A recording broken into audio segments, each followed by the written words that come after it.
Okay, I'm going to exercise moderator's prerogative and ask the first question, which is to Paul. Paul, we can understand from these presentations that the Openquake engine is for the cognoscenti. It's really an expert tool, intentionally so because it's quite sophisticated. Who is the user of the Openquake platform, Paul?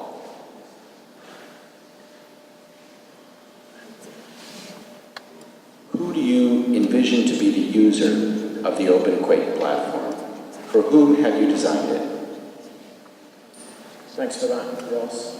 So obviously there are a number of tools and data sets available on the platform that are intended for experts. We have, for example, a data capture tool for geologists to tell us about active faults. Clearly that's a very specific tool for a small specific group.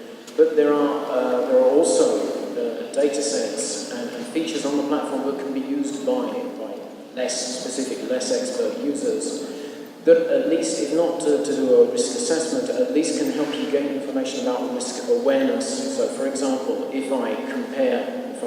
it's possible on the platform to construct a map, if I just take the population and the event catalogues that show me the historical and the instrumental events, that's not a risk assessment. But in many cases, this is already enough to make me think, maybe I need help. Maybe I need to talk to someone about doing a risk assessment, even though I'm not capable of doing it myself. So I think there are many features and tools on the platform that are for specific expert users, but there are also some for the layman.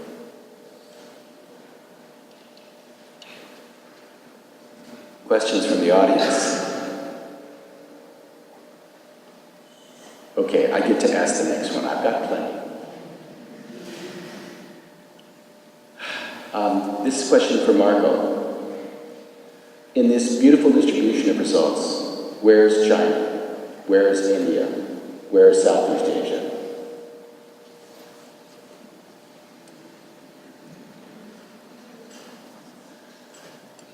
I'm not sure it's a question. In any case, no. I think that the point here is what Anselm actually was trying to explain during his first presentation. So in order to engage these countries, there's a lot of work that needs to be done from a diplomatic point of view. We had a lot of efforts during the first implementation phase, as you well know, because we have been involved. And certainly we don't have to give up.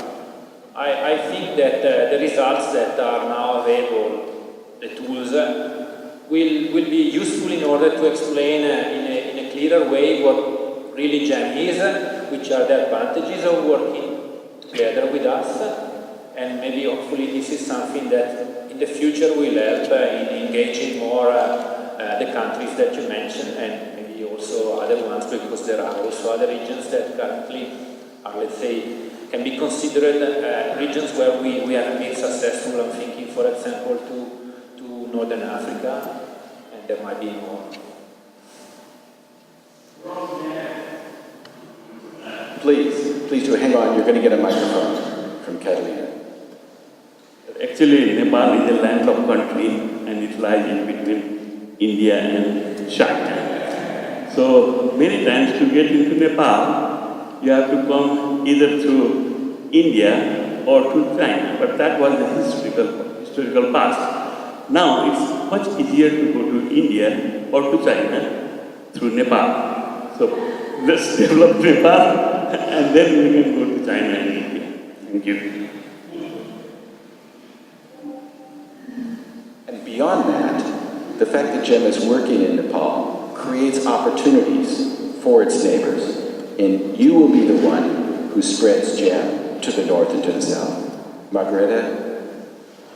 I think I have two questions you decided will answer. The one is actually about the availability and willingness of data exchange between countries and institutions. I have occasionally run into painful discussions about you have to pay for data, and then there are, of course, national security perspectives on exchange of data. So you mentioned diplomacy, so I think that's what you want to answer. My second question is about, there are lots of risk models, lots of commercial products, free, available. What is your advice? You talked about trust and confidence building, but why would the government select to pay $50,000 or $500,000 for a model which is freely available in another source? I'll answer your second question and let knowledgeable people answer the first one.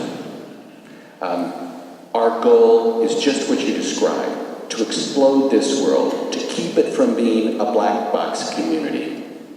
The quality of results in many of these proprietary models is quite good. But as a proprietary model, by its nature, is built through consultants in a country. It's available to a paying customer. So there's no reason for the government to embrace it. It's not from the government, it's not from the people. It may be perfectly accurate, but it doesn't have that opportunity. GEM's idea is that if you provide this freely, and particularly if you engage people in the country, there can be scientific ownership, which leads to national ownership. Or at least it makes it harder for the government to reject it or to ignore it. And ideally, what we're doing is we're giving scientists the tools to be the authoritative spokespersons to their governments. It's not GEM that's carrying the flag. It's those individuals. It's Ahmad, who goes to the government of Nepal as an expert, who has the tools, who has the data, who's training people. That's success for us. It's not GEM, it's Ahmad. And that's what we want to propagate around the world. Okay. As to the question of the very delicate and difficult issue of data ownership and data buying, let me go back to Marco because he's dealt with this quite a bit, and maybe Vitor has something to say about that too.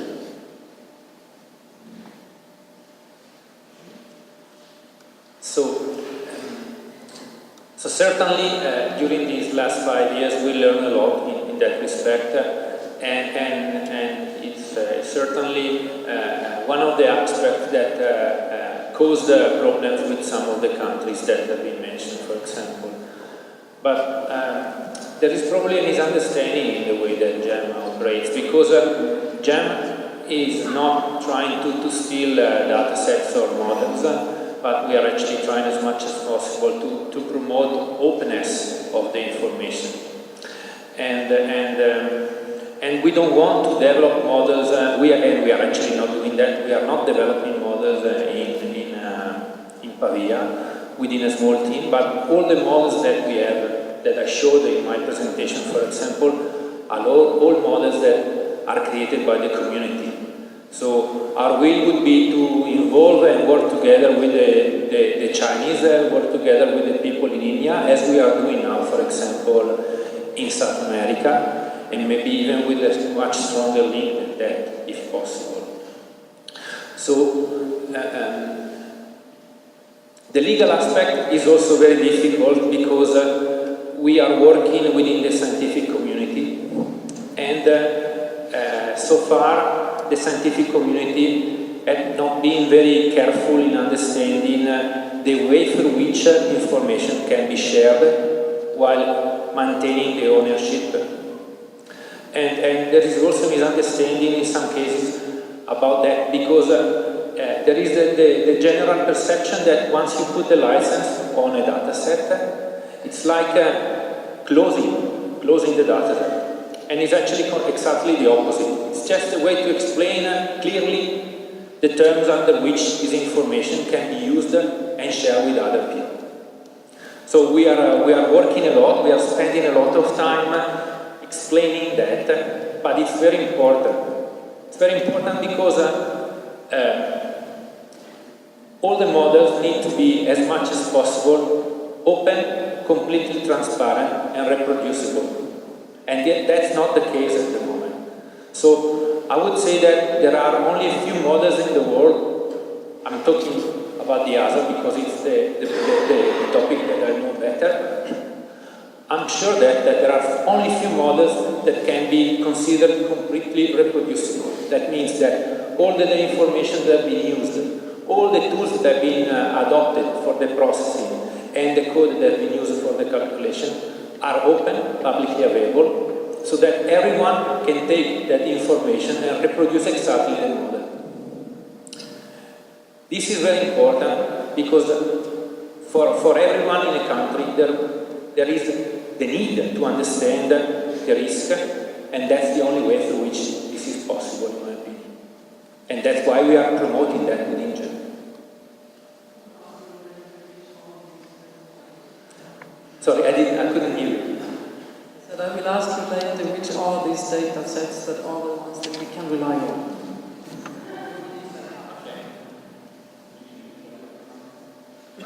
Perhaps I will just add a little bit of information on what Marco just said, because the problems and issues that Marco finds on the hazards, perhaps I find it even harder on the risk, because for risk we need exposure, and exposure is a lot of money, right? These data sets are worth a lot of money. There are companies whose goal is just to produce exposure models and sell them. And I've been in several occasions, several experiences in which a given country provides exposure information, and then when we say, is it okay if we release it, they say, of course not. Some countries, even the people within that country, do not have access to the information to assess their own risk. Okay? And sometimes it's not even a question of money, because you might want to pay, but still you will not have access to this information. So what is GEM trying to do to reduce these issues? Perhaps two main things. One, of course, with these regional partnerships, all the exposure models we are developing, they're all going to be released to the people. And as much as possible, we're trying to do that with the local experts to make sure there's also acceptance and ownership of these models. But also about the second case I was mentioning before. What about the people that they build their own exposure models and they make a profit and a business out of this? We've also been in a couple of situations in which these people provide their model, and then through GEM they have access to additional information to improve their models. So maybe there's also this back and forward, this dance between local experts and these very high-level experts that are developing these exposure models. And I hope that through the GEM network, these people will also understand that there's also gaining on this side and improving their models, and then of course also release to the rest of the community.